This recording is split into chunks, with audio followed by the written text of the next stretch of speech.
Welcome! In this video, we will be discussing chemical bonding, and in particular, this will be an introduction to ionic bonding. So there are several different types of bonding. Ionic bonding is one of those. And remember that in bonding, our atoms are attempting to achieve an octet, or 8 valence electrons.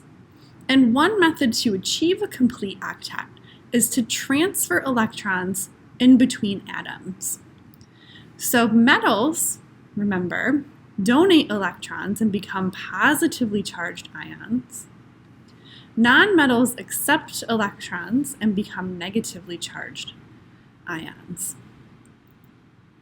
So our electrons can't just leave or appear out of nowhere. So when we make ions, when we lose electrons from metals, they have to go somewhere. They can't just hang out on their own. So a lot of times they will transfer over to a nonmetal that's nearby, which can accept them. So then the nonmetal becomes negatively charged and the metal becomes positively charged. And this always has to happen in an equal number. The number of electrons that we lose from one atom has to equal the number of electrons gained by the other atom or atoms. This is called the conservation of charge. Right. So in the formation of a chemical bond, one must be able to account for all electrons lost and gained. They all have to be somewhere. So in an ionic bond, there is a positive and negative electrical force of attraction between ions. And these are electrostatic forces, and these are forces between particles that are caused by their electric charges. We can also think about this in terms of Coulombic attraction, right? So if we have a sodium ion, Na+1, and a chlorine ion, which is -1, right? These two charges, the negative and the positive charge, will attract each other and will form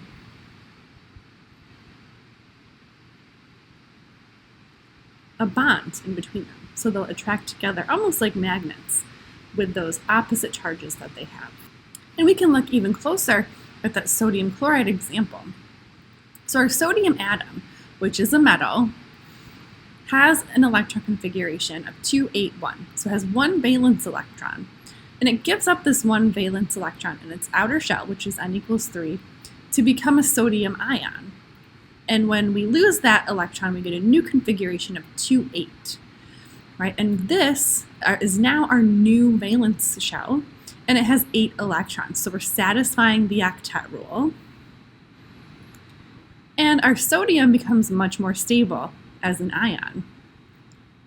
And then what we can do is make sure we can look at the noble gas configuration nearby, and that's going to be neon. On the other hand, we have chlorine, which is a nonmetal. And if we look at its electron configuration, it's 287. So its valence shell has 7 electrons.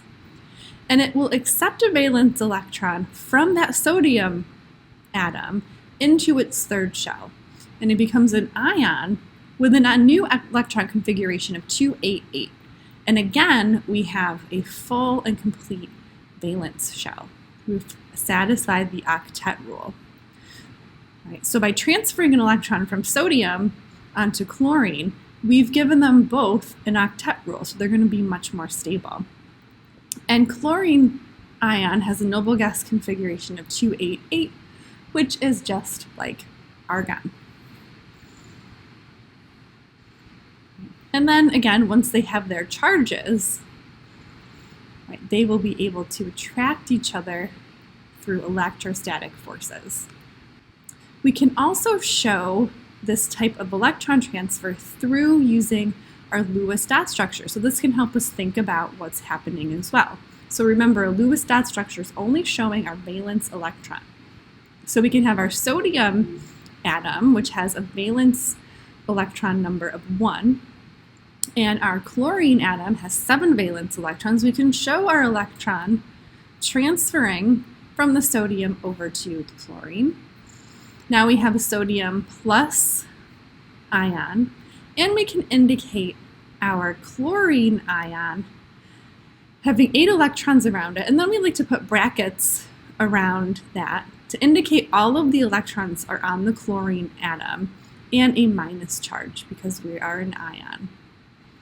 We can also do this using Bohr models, right? So here we have sodium and chlorine, and here our valence electron on our sodium is transferring over into the valence shell of the chlorine. And then we end up with sodium plus 1, which is much smaller than the atom because it lost its valence shell. And we have chlorine, which is a little bit bigger because it's gained an electron and it's going to push the radius out a little bit. Now we have our positively and negatively charged ions. Those can then bond to form an ionic bond. So for each of the following, we're going to try a couple of examples here. We're going to identify the metal and the nonmetal. We're going to draw the dot structure for an atom of each of the 2 elements, and then we're going to show the transfer of the electron from the metal to the nonmetal. And then we'll write the dot structure for the ionic bond. So here our first example is going to be potassium and fluorine. So potassium, if I find it on the periodic table, it's in group 1 over on the left side of the periodic table, which means it's a metal.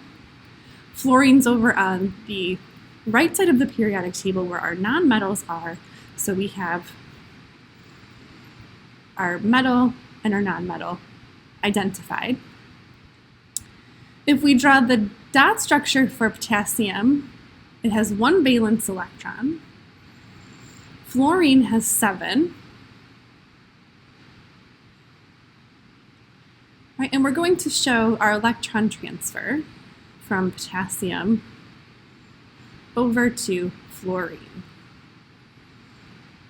I can then draw my new Lewis dot structure. So potassium no longer has that valence electron, but it is positively charged now because we lost an electron. And we'll have fluorine with 8 valence electrons, and I put that in brackets and give it a minus charge. So here we have all of those. Good. So for this example, we have magnesium and sulfur. Magnesium is going to be our metal. Sulfur is our nonmetal, based on their locations on the periodic table. Magnesium has a Lewis dot structure with 2 valence electrons, and sulfur has 6 valence electrons. So what will happen here is we'll have our electrons transfer over. We'll get an magnesium 2 plus ion, and then we'll have sulfur with 8 valence electrons now, and an overall minus 2 charge. Right, so I chose to move 2 electrons over because that gives everybody an octet. Sulfur now has an octet. Magnesium, by losing its 2 valence electrons, its new valence shell has 8 electrons in it. So we can move more than 1 electron at a time. We don't have to just do 1. Calcium chloride is a little bit trickier, but calcium is going to be our metal, and chlorine is going to be our nonmetal. Calcium has 2 valence electrons, and chlorine has 7. So I still want to satisfy the octet rule, which means I need to lose these 2 valence electrons from calcium. So I can move 1 over to chlorine, right, to give it an octet. If I moved both, I would have 9 valence electrons, and that would violate the octet rule. So what I need to do here, if I have another chlorine atom, I can move the other electron onto that chlorine atom. So now I'll have Ca plus 2. My chlorine ion will have a full octet with a minus 1 here. but I'm going to have 2 chlorine atoms to make sure my charges are conserved. Right? I need to do that conservation of charge.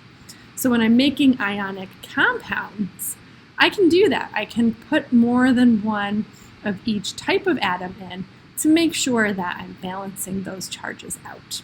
Okay, so that's our introduction to ionic bonding. In ionic bonding, we're going to have a complete transfer of electrons from a metal to a nonmetal. We'll end up with ions that are plus and minus charge that will attract to each other. Our electrons that move have to fulfill the conservation of charge, and we're also looking to fulfill the octet rule when we do our electron transfers. Good work today. See you next time.